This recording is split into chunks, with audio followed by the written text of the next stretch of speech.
Hello, my name is Max. I'm the Search and Rescue Manager at SOS Mediterranee. I started on lifeboats when I was 18 with the RNLI as a crew member. In September 2016, I started on Aquarius and I became a Deputy Search and Rescue Coordinator.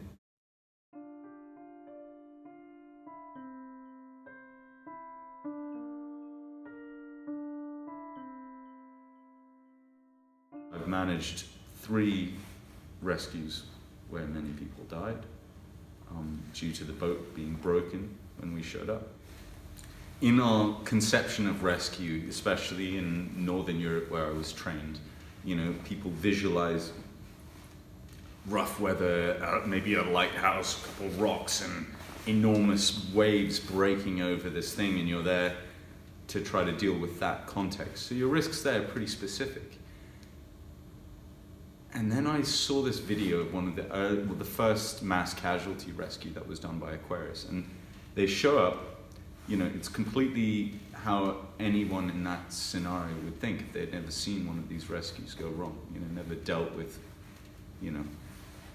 more than 20 people in the water at once, for example. So they go up and they try to take someone off the boat that was sinking.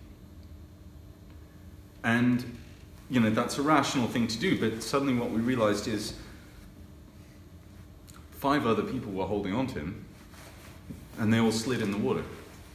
So that's when we started realizing, okay, there's a unique approach here, that the risks we're dealing with was essentially offloading 9 smart cars of weight, so about between 120 and the most I've done on a rubber boat is 195. When they start to break apart, they become really unstable. And we also realized that there was some shipwrecks where everyone survived, and then there was other shipwrecks where a lot of people died. So I've done rescues of 2,000 people around us in rubber boats, and armed groups show up and start shooting, and you suddenly have 100 people in the water. It's like, how do you prioritize in that situation? And what I realized is you need to focus on the risk. So if the main risk in front of you is drowning, get them floating. And if that's throwing a life jacket at them and suddenly they're floating, you've kind of done the job there. You've stabilized the situation, you now have time. And if the main cause of death is crushing, which we saw in that rescue of, 22 people been crushed in the bottom of the boat. And I realized, okay, crushing is the other risk. So how are we going to deal with crushing? Obviously crowd control's principle there, because I saw these boats where people were this deep in water and they weren't crushing each other to death.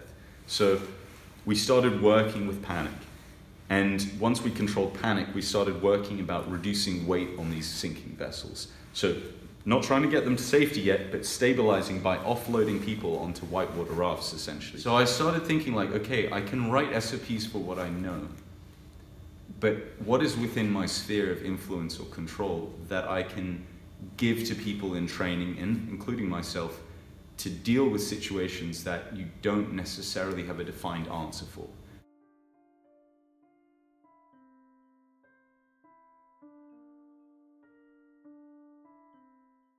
The main focus of this training is to try to enable other people who are coming in to this arena to understand the concepts and understand the methodology and why that works, and be able to improve and get to a strong place in rescue faster than I did, and faster than any of my colleagues did who started at a similar time.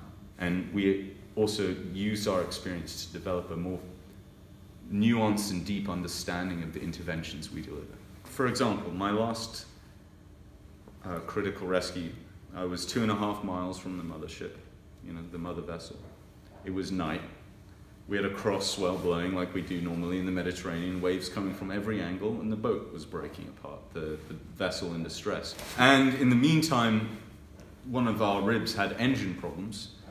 So let me put you in my situation. I'm managing a team of a 6.8 meter rib, 2.5 miles from the nearest ship, alone in the dark, with more than 50 people in the water, like that. And when you think about capacity and ability to respond, you quickly understand that's a fairly desperate situation. And because of the way these end up turning out, it's usually part of the boat starts to break, right? The first thing is the deck had cracked, which constricts the deck like that, like I said, reducing space available. But it also allows water ingress, which, as fuel is lighter than water, these big cans tend to float for some reason and tip over. So it fills the whole thing with fuel, mixing with the salt water. And the main effect there is people get pretty high, basically. And that mixed with the panic of death and the fact that the boat suddenly was, it was just spewing people out into the sea. My main focus of this training is to allow people to face that situation with a structure and a concept behind them, because I didn't have that privilege when I started this, and I realized that was very scary. And I feel like the transmission of this information, why it's so important, is mainly to allow people not have to go through what a lot of us went through to reach the point and the professionalism we've gotten to. So it's about delivering a clear mental model of how to manage a situation where you're 2.5 miles away from a mothership in the dock with a bit of a swell and over 50 people in the water with no life jacket. And I think we've provided a fairly robust beginning for that.